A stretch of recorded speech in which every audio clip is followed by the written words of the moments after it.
Saludo, hola para todos. Hemos llegado a nuestra porción semanal de la paracha. En esta ocasión tenemos dos parachas.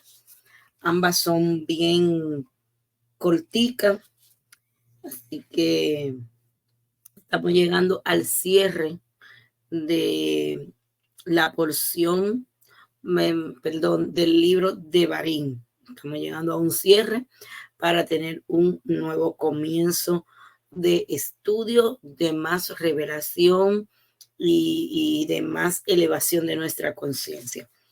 Para la porción de la paracha, la vamos a recitar por la paz de la tierra, como es nuestro habitual. Y vamos a recitar en esta ocasión el Shema, dando gracias por la lectura de su palabra. Shema Israel. Oye Israel, Adonai es nuestro Dios, Adonai uno es. Bendito sea el nombre de la gloria de su reino por siempre, jamás. Esta porción de esta semana, la primera es Nisabín, que significa parado.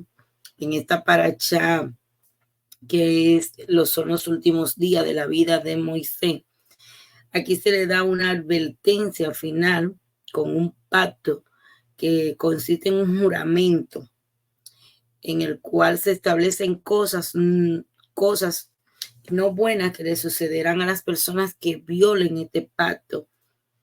Y le dice qué le sucederá también en el futuro. Y le habla cuando serán reunidos en la tierra de Israel desde sus lugares de dispersión.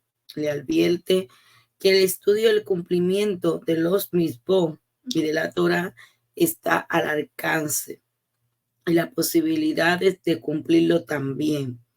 Le ordena escoger el camino de la vida, el cual consiste en tener el valor de la vida como el principal. Y se indica también en esta paracha que vivir la vida consiste en ir por el camino del bien y por el camino de la Torah. Así que aquí hay 5 puntos a tratar en esta porción, la cual tiene un solo capítulo, pero tiene 40 versículos. Y los puntos son el pacto ante todos los miembros del pueblo, que se reitera, la advertencia de no ir detrás de la idolatría, le habla de la circuncisión de su corazón y le habla de cada uno del pueblo como fiador, aval o responsable por el otro. Habla del retorno a Dios en el estado de la dispersión, el retorno de Dios hacia nosotros y el reunimiento y la reunión profética en la tierra de Israel. ¿Entiendes? Dice también que la Torah no está en el cielo ni del otro lado del mar, sino al alcance de todo el que lo busque. Y se ordena escoger la vida y no la muerte, la bendición y no la maldición, el bien y no el mal. Lo que consiste en amar a Hashem, escuchar su voz y apegarse a él. Así que aquí entra la responsabilidad que deben de asumir los miembros del pueblo y de las expectativas que tenían. La palabra Nisabín, que significa también firmeza, nos alude a los exilios que han de pasar por causa de sus pecados y se conservarán como un pueblo firme a pesar de todas esas cosas. Habla de los sufrimientos, los afirmará, aunque los sufrimientos los va a afirmar aún mucho más para llegar puros y limpios a la recompensa final.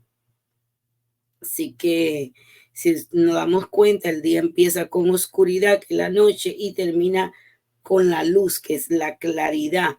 Así que detrás de cuando empezamos o vemos la oscuridad, ahí está la luz. ¿Entiendes? Así que esta es una porción que se lee próximo ya a Rosh Hashanah. Así que no es casualidad que esta paracha siempre cae antes de Rosh Hashanah, caen estas dos porciones. El propósito espiritual, porque aquí está hablando del pueblo cuando cometa pecado, cómo va a estar en el exilio y en ese sufrimiento. Y esta paracha de Nisabín tiene una línea muy particular cuando se lee y nos habla acerca de un tiempo futuro en el que Hashem va a sacar, lo sacó de su suelo con ira y con gran furor y lo arrojó a otra tierra como hoy. Aquí está hablando de Deuteronomio 29, 27. Así que llegará un tiempo en el que seremos exiliados de la tierra, seremos echados. Esta porción de esta paracha que está escrita con la letra Lame de manera agrandada. Esto tiene un significado, ¿entiendes? ¿Por qué? Porque hay ciertas letras que están escritas de manera normal y otras más grandes. Y es que los sabios ofrecen acerca de la letra Lame dos explicaciones. La primera se da en el comentario de Macé Rocher, quien explica que hubo exactamente 30 generaciones entre Judá, el hijo de Jacob, y el último rey del reino de Judá, Sedequía. La palabra expulsado tiene una lame grande porque el valor numérico de la lame, recordemos que es 30. Esto no hace alusión a las 30 generaciones desde el comienzo de la dinastía de los reyes de Israel, que se inició con Judá, el progenitor de todas las tribus, y por tanto la dinastía real, hasta que los israelitas fueron expulsados por primera vez de Israel y fueron llevados al exilio babilónico. La segunda explicación se basa en el Talmud, que afirma que Dios exilió al pueblo de Israel para interactuar con todo el resto del mundo y le enseñaran acerca de Dios y su camino.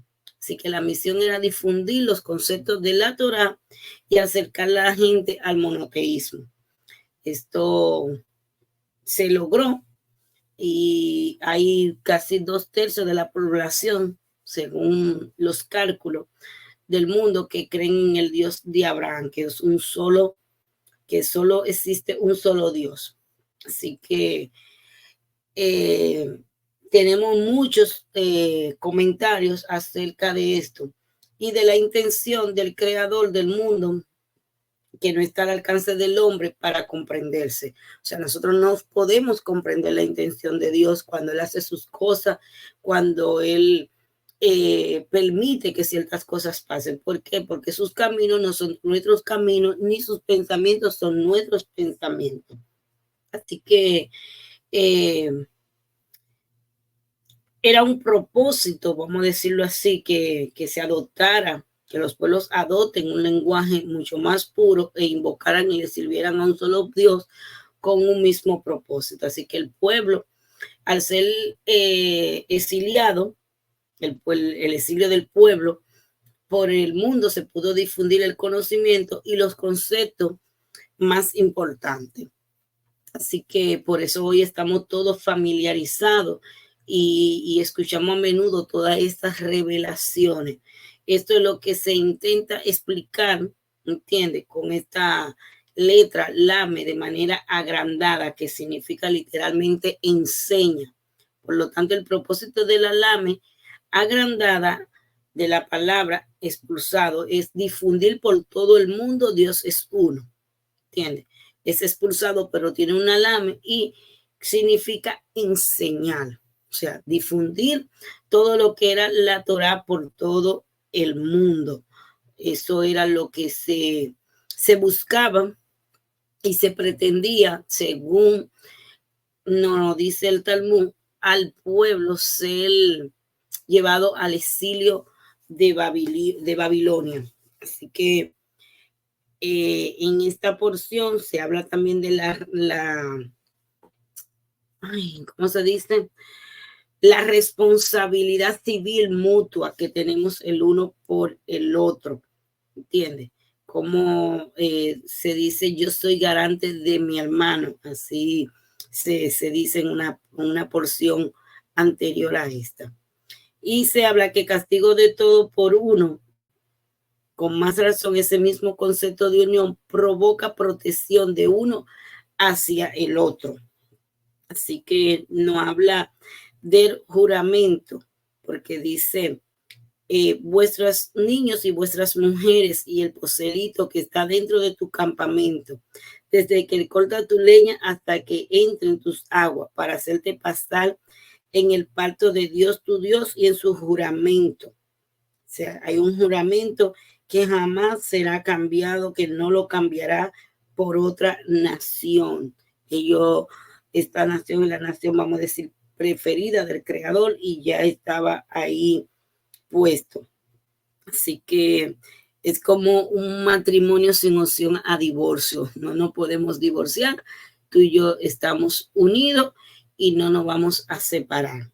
Así que en esta porción nos habla de eso y nos habla de cómo Hachén está comprometido con nosotros y hizo que nosotros también nos comprometiéramos los unos por los otros para así mantenernos como responsable o preocupado por la conducta que hacen los demás. Así que si cada quien fuera por su lado, poco a poco el pueblo se hubiese acabado, no existiera, entonces el pacto se iba a anular y ya no tendríamos, ya el Creador no tenía ese pueblo. Así que cuando Moisés reúne a todo el pueblo, ¿entiendes? Pues era capaz de iluminar a cada uno. Esta porción de esta parashá, que es la que hablamos, que ya se lee anterior a Rosh Hashanah, es dada ¿para qué? Para que nosotros podamos mitigar los decretos del día del juicio. Hace falta y nos muestra que con la unidad, entiende, del pueblo, reuniéndose con amor, no habrá de estar de pie. Es un nivel simbólico el estar de pie, porque también nos hace referencia al lugar y el tiempo, porque dice hoy, hace una referencia a ese tiempo. Así que cuando al unirnos conectamos con los conceptos de las personas, de espacio, de tiempo, y qué pasa, que lo atraemos o lo traemos hacia Dios, delante de Dios.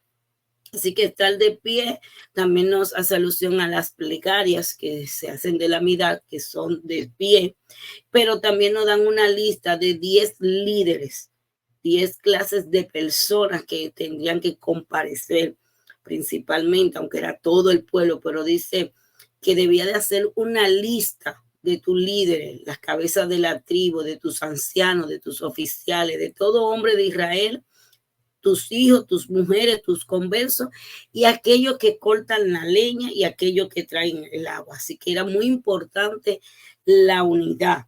Entonces, esta unidad tendría que ser desde el más grande hasta el más pequeño. Y cuando estamos unidos, hacemos descender la presencia del Creador, las bendiciones, ¿verdad? Las plegarias pueden también ascender a lo más alto, esas plegarias que hacemos en acuerdo. Así que sea que donde sea que la persona se encuentre, tiene que tener esto en consideración de sus plegarias y de cómo hacerla.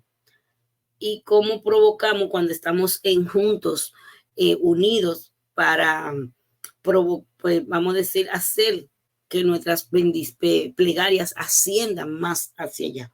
Así que todo aquel que vivía en la tierra es como uno que tiene un solo Dios.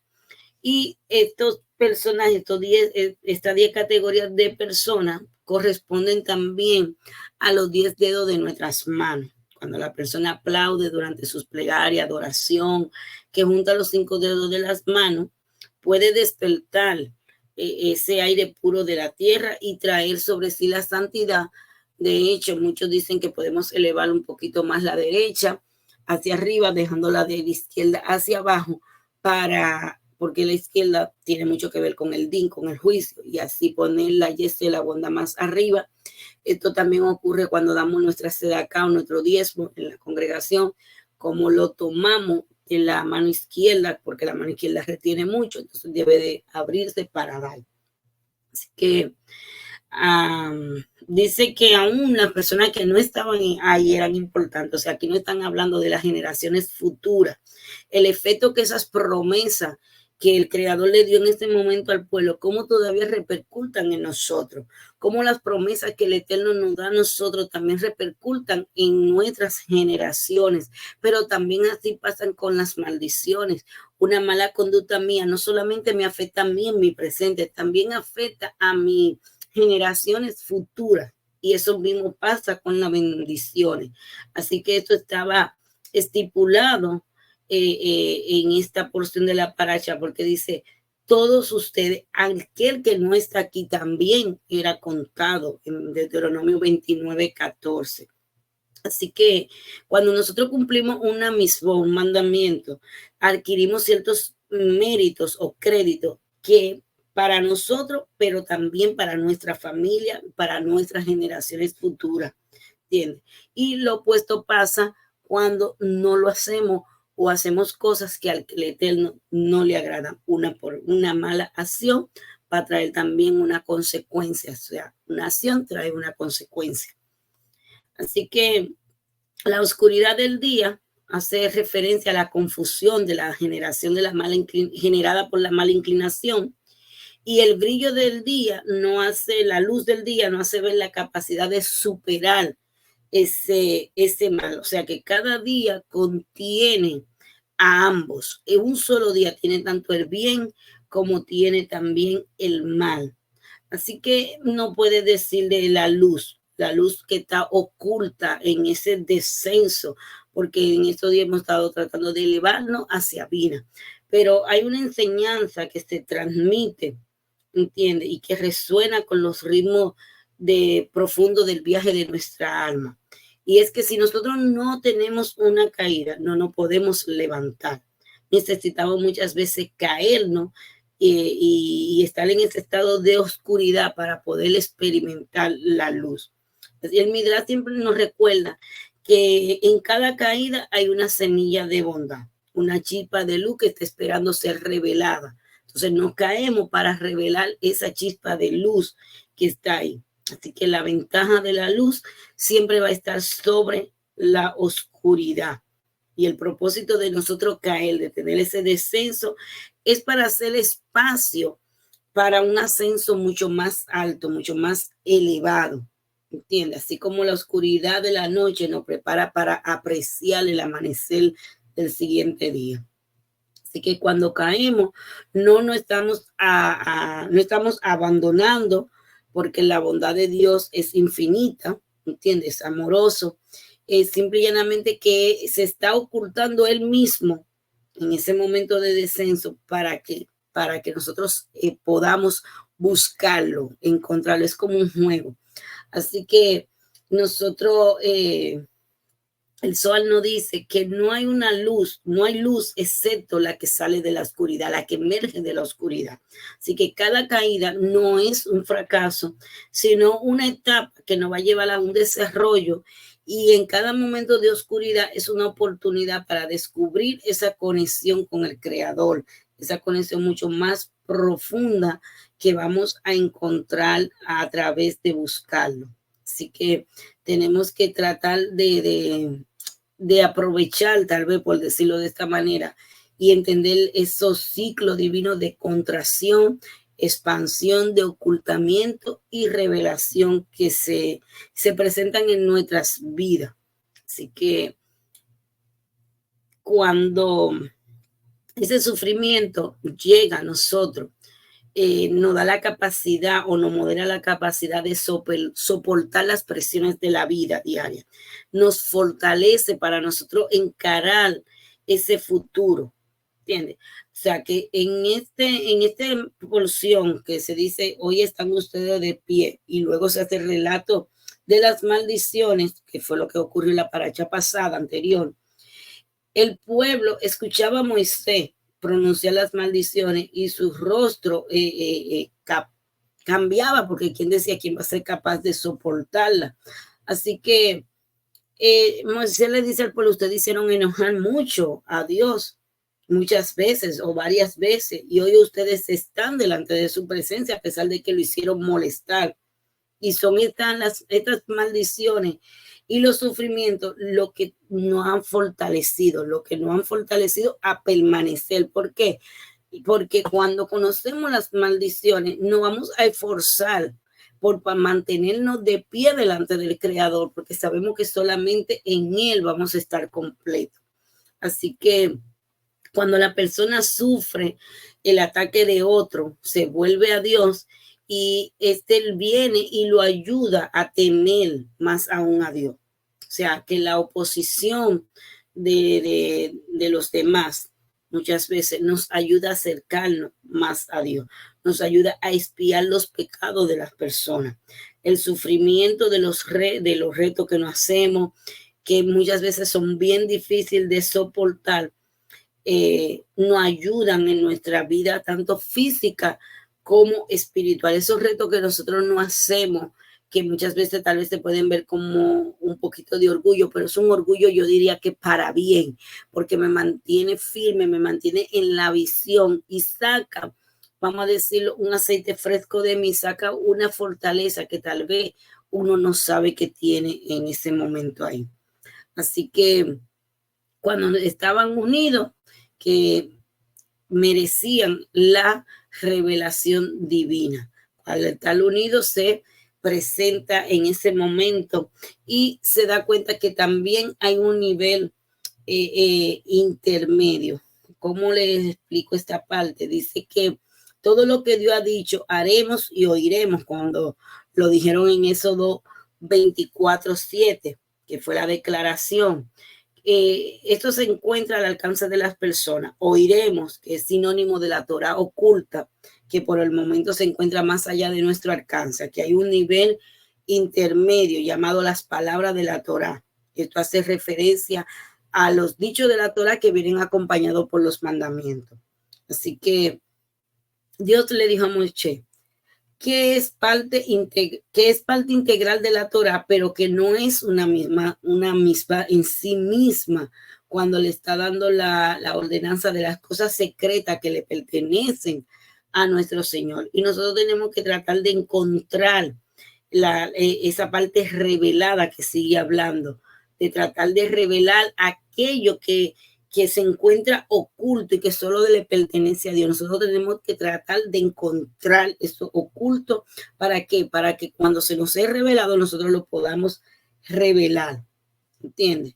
Así que de esta se trata. Y los niveles más bajos, Dios le permite retornar a Él, volver hacia Él. Así que la principal recompensa que viene del Shabbat y del mundo que viene es un reconocimiento a Dios. Recordemos que el Shabbat nos da una probada de lo que va a ser el mundo venidero, ¿entiendes? Y no hace eso. Entonces, esta es la naturaleza de que devolver a Dios, o sea que Shabbat y Techuvá comparten la misma raíz, la misma energía. Si no quedamos nada más en los 6 días, pero cuando regresamos al Shabbat, estamos haciendo ese Techuvá, estamos volviendo al Creador, estamos indicando hay una conexión entre Shabbat y Techuvá. Es decir, que hay dos tipos de arrepentimiento, uno completo y uno incompleto. El incompleto son esas personas que están muy ocupadas con los negocios, que se dedican a las cosas pasajeras del mundo y en medio sienten que se deben de arrepentir, pero lo hacen, pero más tarde vuelven a su comportamiento original. Así que este es el arrepentimiento que corresponde a esos 6 días, ¿entiendes? Y el siguiente, porque esos 6 días, porque que la persona no se mantiene, no tiene tranquilidad, ¿entiendes? Por el otro lado, la persona que supera las pruebas y retorna completamente a Dios, este arrepentimiento es completo y a este le corresponde el Shabbat. A esta persona le corresponde el Shabbat. La persona dice, me voy a arrepentir, lo voy a hacer, pero al final, cuando llega el momento, vuelven a lo mismo y es incompleto. ¿Por qué? Porque nada más lo desearon, pero no cumplieron. Lo hicieron tal vez 1 día, 2 días y así. Así que las personas tienen que tener tranquilidad cuando se llega a Shabbat, se llega al descanso, ¿entiendes? Y esto es lo que surge entre Shabbat y Techuvá, comparten eso. Así que mediante la iluminación del Shabbat, el mundo despierta al arrepentimiento motivado por el amor que surge por el deleite que tenemos en Shabbat. En Shabbat tenemos un deleite y de esta manera aquel que busca las partículas perdidas de su alma, va a tener ese arrepentimiento, va a encontrar esa chispa perdida, la va a hacer retornar al lugar apropiado, ¿entiendes? Y ya no estarán más perdidas. Así que la persona que peca, lo que ocurre es que fragmenta su conocimiento, su percepción superior, su Da'al, ¿entiendes? Entonces toda su chispa de santidad están dispersas por todo el mundo, pero cuando empieza el arrepentimiento, mediante del arrepentimiento comienza este proceso de restaurar su Da'al, de elevar esa chispa, ¿entiendes? Esa chispa, y lo logra a través del estudio de la Torá, haciendo sus rectificaciones. La persona empieza a experimentar una revelación de la divinidad que lo hace arrepentirse, y todo esto lo logra a través de la tefilot, de las oraciones, de sus plegarias y del estudio. Le habla también, y Dios, tu Señor, circuncidará tu corazón. Es decir, va a eliminar todas esas cosas que no te permiten aceptarte a Él.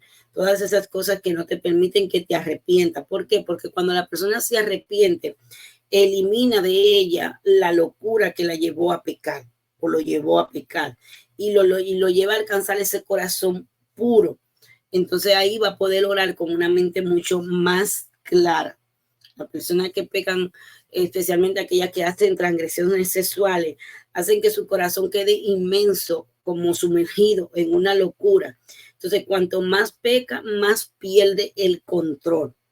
Y entonces más trabajo le cuesta circuncidar el corazón, o dejar que el Creador lo circuncide. Eliminar esa mala inclinación le cuesta trabajo. ¿Por qué? Porque debe de sentir esa angustia, y esa angustia es causada por el pecado, por causa de su pecado. Entonces necesita arrepentirse, retornar a Dios. Entonces sus tristezas y remordimiento por haber pecado, ¿entiendes? Ya no pueden desaparecer, pero recordemos que no solamente la persona que peca se ve afectado, sino también sus simientes que han salido de él se ven afectados, y la llevarán, afectará también el corazón de las simientes que han salido de él. Entonces, él necesita arrepentirse, o ella, ¿para qué? Para que sus simientes no sufran estos daños.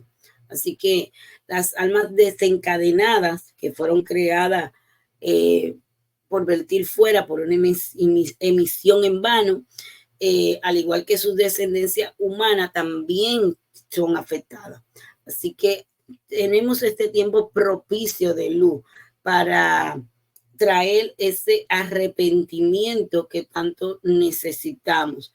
Necesitamos experimentarlo, experimentar ese temor, y escuchar el sonido del shofar durante este tiempo nos ayuda a que podamos traer esa liberación. El shofar nos ayuda a alcanzar esa liberación que tantos necesitamos para sanar, ¿entiendes?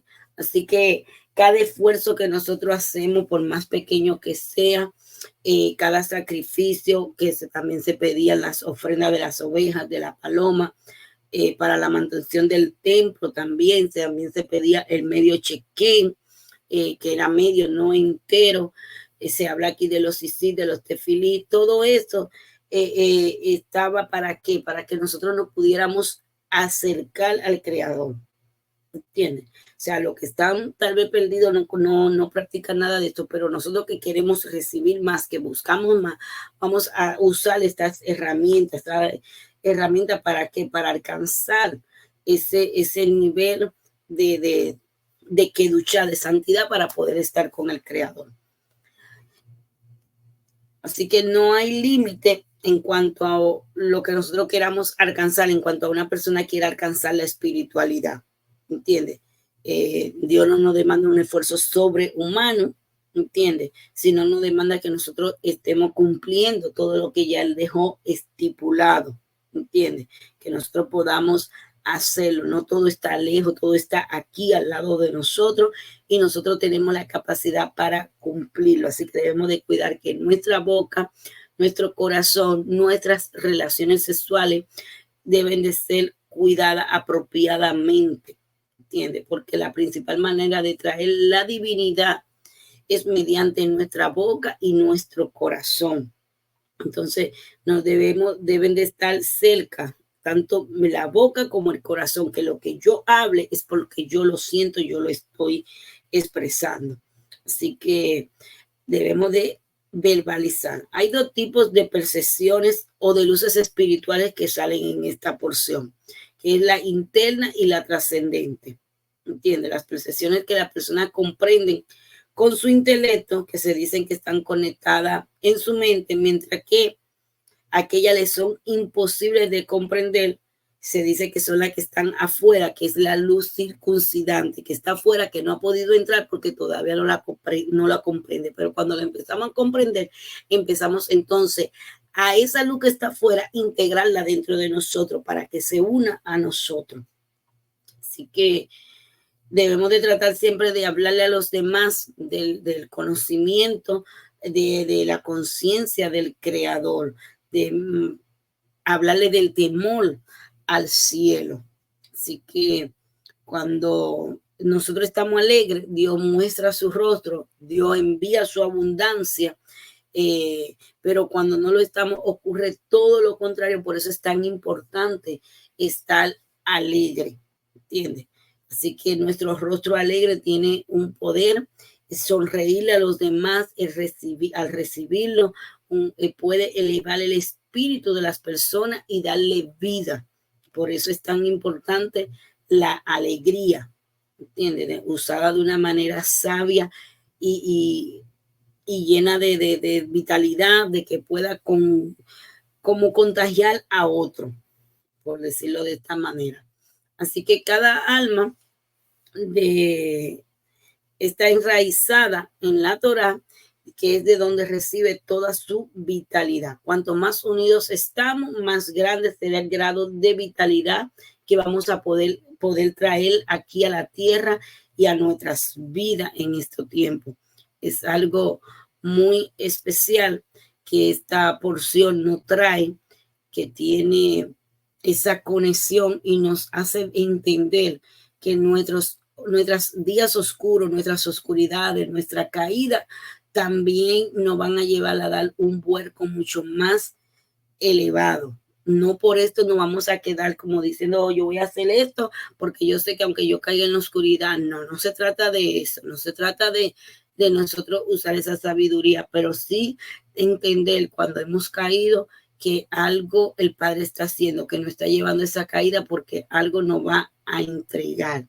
Así que esta lectura de Nisabín, que significa firme, parados, firme antes, ¿entiendes? Nos ayuda a prepararnos para obtener esa conciencia espiritual para los 10 días del juicio que van desde Rosh Hashanah hasta Yom Kippur, ¿entiendes? Él nos da el poder de transformar las energías intensas del juicio en una energía de misericordia mientras está reprogramando los siguientes 365 días de vida que nos van a ser otorgados. Así que algo muy particular también que tiene esta porción es recordemos que el Lul es 11, si lo contamos como fin del año.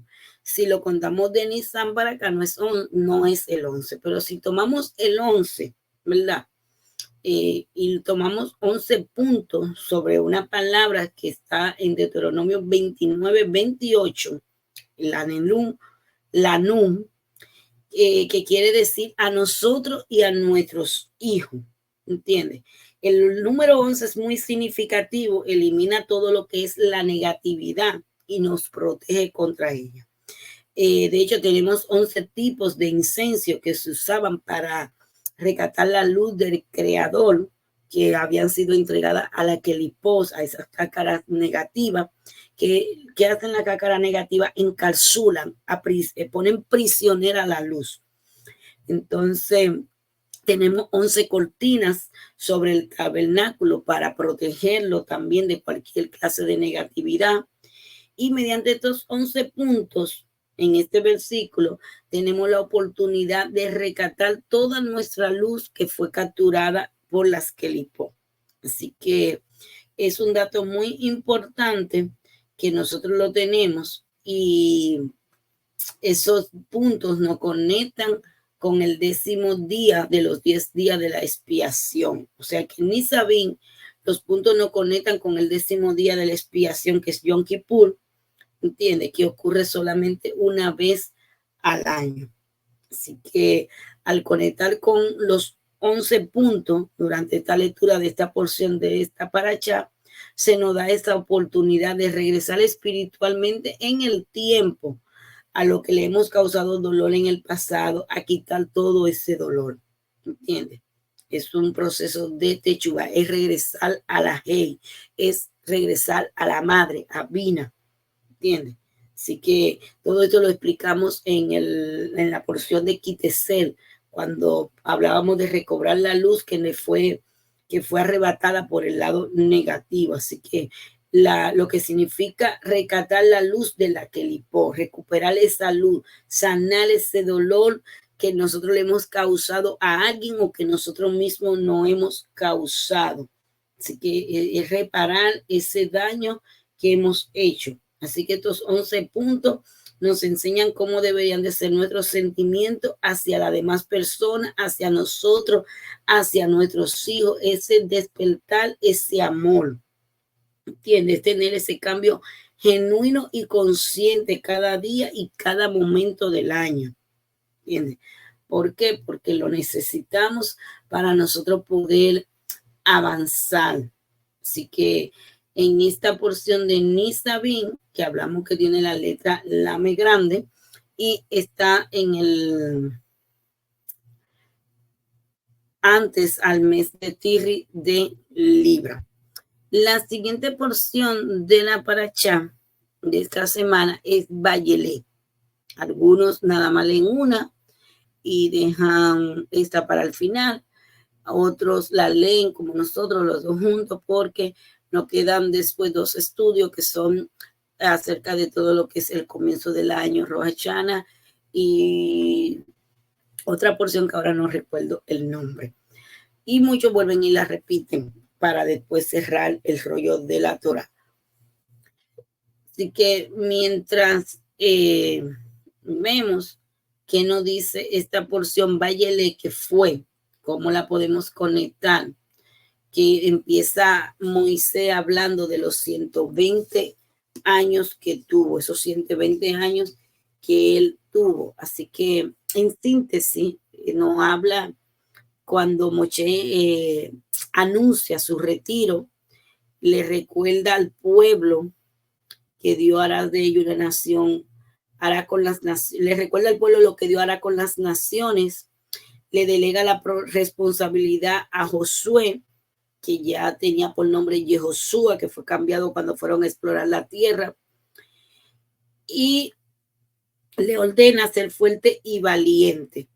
¿Entiende? Le ordena al pueblo también, o le habla al pueblo de congregarle al pueblo, no, a Yehoshua le dice de congregar el pueblo, reunirlo cada 7 años.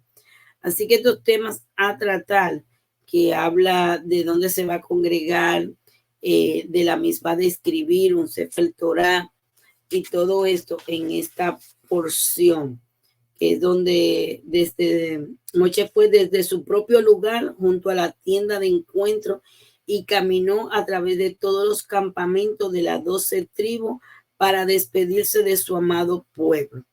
Después de eso, Moshe se encarga de que la Torah sea transmitida fiel y precisamente a las futuras generaciones.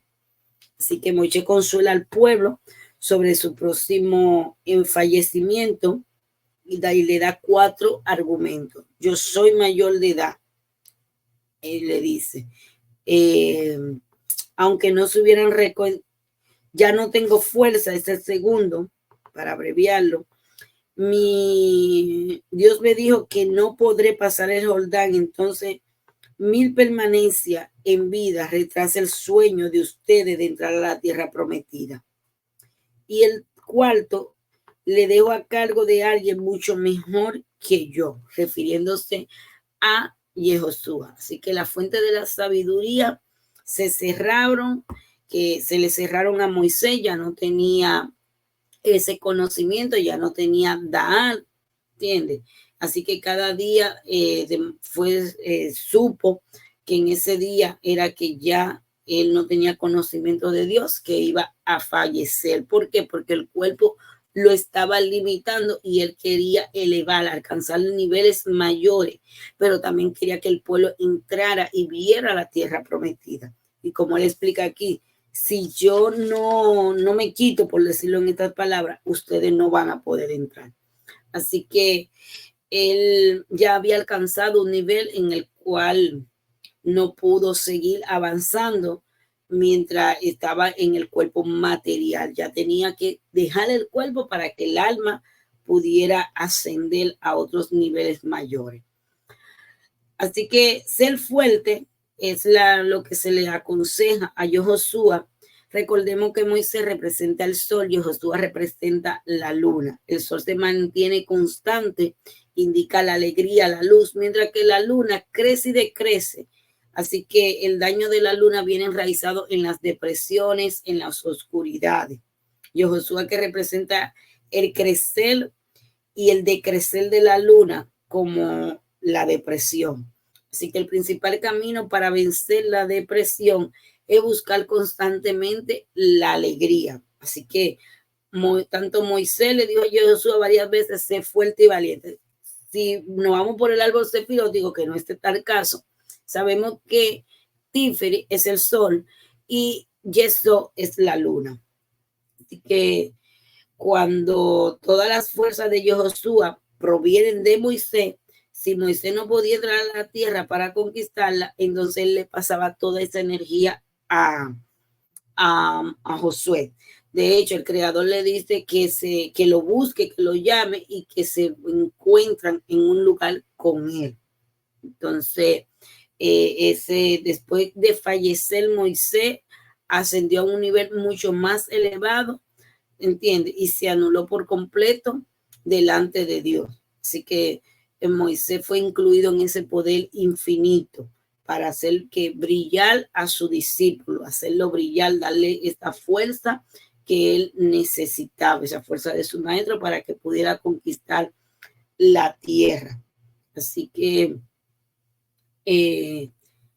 tenemos mucho, vamos a decir, que aprender de nuestro maestro y alumno en este caso, y la importancia de tener los maestros. Así que nos dice, por ejemplo, la letra hebrea, la Ale, refiriéndose al versículo 31:14, cuando se le dijo que se acercan los días que se presentaran en la tierra de reunión para yo imponerle mano. Aquí se habla de la letra Ale. La letra Ale que tiene un punto superior, un punto inferior y una línea central. ¿Qué ocurre? Moisés representa el punto superior de la Ale. Su discípulo Yehoshua representa el punto inferior. Y la tienda de reunión corresponde a la línea central que une los dos puntos. En el momento que Moisés fallece, muere, pierde la autoridad para iluminar a los demás. Es decir, que en el momento de fallecer el Sadí, se pierde la autoridad para iluminar a los demás con su dar, que es el conocimiento de Dios. Pero Dios se ocupa que su discípulo continúe iluminando este mundo, ¿entiende?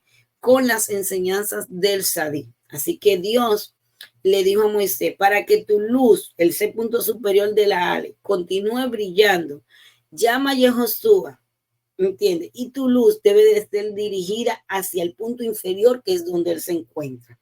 Preséntense en la tienda de reunión para crear un canal para filtrar la luz arriba hacia abajo. Y esto se logra mediante este concepto. Yo le impongo mis cargos al devolver la autoridad a Dios.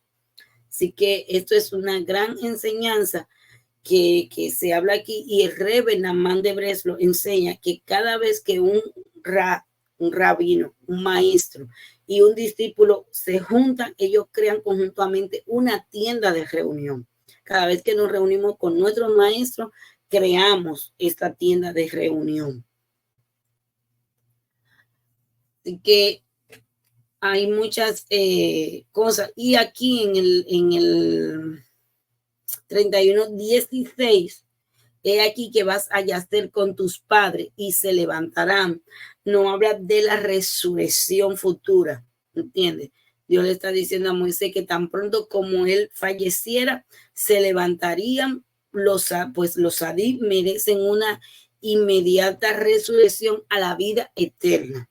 O sea, inmediatamente él muere aquí, el cuerpo físico, pero el alma va a tener ese vigor y esa cosa en la vida eterna. Entonces, para ir terminando, dice, esconderé mi rostro de ellos, de manera que serán consumidos. Aquí se refiere a cuando el pueblo cometiera pecado, cómo se levantaría la ira de Hachén, ¿entiendes? Cómo él ocultaría el rostro, el ocultar que va a ocultar ese favor divino, ese amor hacia el pueblo, ¿entiendes? Y va a permitir que reine el atributo del juicio, ¿entiendes? ¿Por qué? Porque han quebrantado y han pecado. Entonces, tenemos que saber que cuando Dios oculta su rostro de nosotros, nosotros entonces entramos bajo la influencia de la fuerza de la naturaleza y no podemos percibir la providencia divina. Entonces, tenemos que tener mucho cuidado para no perder no perdamos ese rostro espiritual, esa capacidad de nosotros discernir el rostro del Creador. Cuando uno no siente a Dios dentro de nosotros, siente como que las cosas están mal, como que no podemos avanzar, como que no tenemos su respaldo, ¿entiendes? Así que cuando Dios está oculto del hombre, el hombre no siente su presencia, sufre en soledad, pero cuando se encuentra a Dios dentro de sí, se va a sentir afortunado. Así que antes de que el hombre alcance todas las revelaciones profundas de la Torá, de las escrituras, va a pasar por diferentes etapas, por diferentes pruebas que se van a manifestar. Esas pruebas se manifiestan a través de cómo deseo las cosas materiales, ¿entiendes? Y mis relaciones sexuales, mis pasiones sexuales. Así que en esos momentos que estoy atravesando por eso, Dios se oculta para ver cómo las personas entonces pueden salir de esos conflictos y buscarlo a Él, acercarse a Él. Así que cuando la persona pasa esas pruebas, se eleva entonces a un nivel superior y empieza a comprender mucho más las revelaciones y la percepción divina del Creador. Que Dios se oculta en un ocultamiento primero, vamos a decirlo así, donde es difícil de encontrar a Dios, donde la persona todavía es consciente de que Él está oculto, pero aunque quiera cometer un pecado, sabe que se presenta como permitido estar en esta realidad prohibido. El segundo nivel de Dios en el ocultamiento está dentro del ocultamiento, donde la persona no es consciente en absoluto de lo que está haciendo, porque no puede ver a Dios, y entonces ¿qué hace? Peca una y otra vez, y hasta que llega un momento que está totalmente inconsciente, ¿entiendes? Así que el ocultamiento dentro del ocultamiento y el elevar la conciencia de aquello que está más alejado del Creador. Lo necesitamos cada día más. Así que cada persona tiene que trabajar para recibir en revelaciones nuevas, adquirir niveles de elevación en su propio nivel personal mayor. ¿entiendes? Así que conocer todo eso y poder alcanzar ese nivel es un gran trabajo de ascenso en la escalera espiritual. Nuestra tarea es transformar lo trascendente en inmanente, poder cambiar todo lo que nosotros queramos cambiarlo y transformarlo. Así que los niveles más bajos en la oscuridad, el más profundo exilio, la Torah es muy buena y refleja los puntos buenos de la persona y dice que no dejará que el bien sea olvidado. Siempre van a recordar las cosas buenas que tú hiciste de una manera u otra. Aunque se dice muchas veces que lo malo se sabe de una vez y lo bueno no, pero lo bueno se recuerda, no se olvida. Así que hay que intensificar esa búsqueda del creador, elevar esa conciencia para llegar. Así que Moisés amonesta al pueblo por las rebeliones contra Dios y los exhorta a aferrarse a la Torah y al cumplimiento de los mismos. Y le dice, yo sé que después de mi muerte se corromperán, en otras palabras, una vez que lo consideren muerto, pecarán. Por lo tanto, alento al pueblo a mantenerse firme en su fe. ¿Entiendes? Firme en su fe.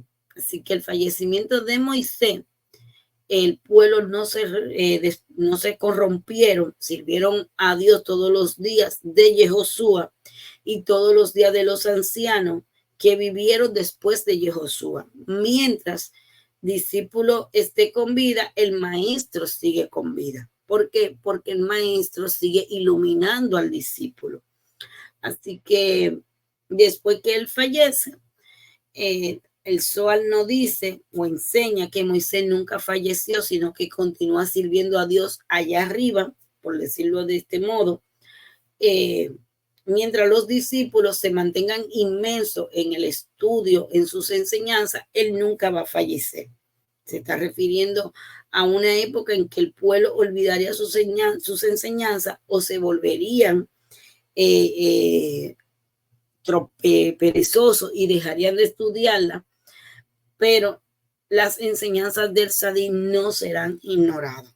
¿Entiendes? Así que mientras Yehoshua y los otros discípulos estudiaron el mensaje de Moisés, Moisés se mantuvo vivo en medio de ellos, no murió, para que podamos ver esta conexión tan fuerte que hay con el alumno y el maestro, por decirlo de esta manera, discípulo maestro, que es muy importante en estos tiempos reconocer y saber cómo la luz pasa, o sea, la luz de la letra Ale pasa a la parte inferior de la Ale y el tabernáculo o la tienda de reunión, el lugar de reunión, se convierte en ese puente de unidad. O sea que el maestro donde se reúne con sus alumnos a estudiar, ahí se crea ese puente de unidad. Así que esta porción de Vayelé, que está en Deuteronomio o de Barín, nos ayuda bastante a poder entender y entender todo lo que el Padre no quiere dejar dicho cuando dice, cuando te sientes en tu casa y cuando andes en el camino, es todo el tiempo. Una vez que nosotros emprendemos este camino espiritual, ¿entiendes? Sí vamos a tener momentos no espirituales, ¿entiendes? Pero tenemos que tratar. Así que se habla del Shabbat, que se considera un gran momento espiritual, ¿entiendes? Así que la espiritualidad es una parte inherente de nosotros que lo necesitamos. Ser verdaderamente espiritual es el destino de nuestro trabajo de vida, el verdadero propósito por el cual nosotros estamos aquí y en el ahora. Así que en estos cortos capítulos hemos aprendido de los que nos dicen los sabios que existe una ley universal que determina que menos es más. Así que cuando nosotros participamos de la lectura de estos capítulos y nos conectamos y tenemos la oportunidad de revelar esa cantidad enorme de luz para nosotros y para el mundo, es una gran bendición. Y entonces, ¿qué hacemos? Nosotros nos apegamos, recibimos la luz de nuestro maestro que ya nos partieron de esta tierra y nos ayudan a seguir caminando en todo esto. Así que vamos próximo a la fiesta solemne, y las fiestas solemnes pertenecen para todo el mundo, son para todo el pueblo, para todas las personas. Dios ve a todo por igual como seres humanos. Así que con el sofá de Yom Kippur tocamos y vivimos dentro de un universo perfecto. Así que la mayoría de nosotros nunca ha sentido que es posible vivir en un paraíso, en un universo perfecto, pero sí lo es. Cuando las cosas a nuestro alrededor están llenas de caos, el sol nos dice que no está, que esta no es nuestra oportunidad, que podemos romper el dominio que existe sobre nosotros y que todo eso es una ilusión, una imitación para que nosotros no estemos alegres, no nos acerquemos al Creador, y etcétera, etcétera. Así que esto es algo que nos habla del tiempo y el espacio en el cual nuestra conciencia puede trascender, ¿entiendes? Debemos de estar muy involucrados en todo lo que tiene que ver el estudio, ¿entiendes?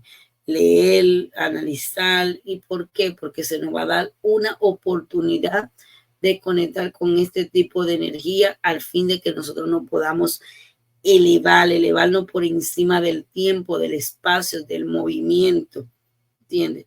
Es un indicio de que de lo que es más en la fisicalidad es menos en la realidad, que todo es proporcional. Así que con esta palabra me despido. Espero que tengan un feliz Shabbat y que sea de bendición para cada uno de ustedes este fin de semana, y que podamos seguir experimentando esta energía de trabajo de introspección y haciendo un retorno, un verdadero techubá y un regreso a casa. Shalom, bendiciones.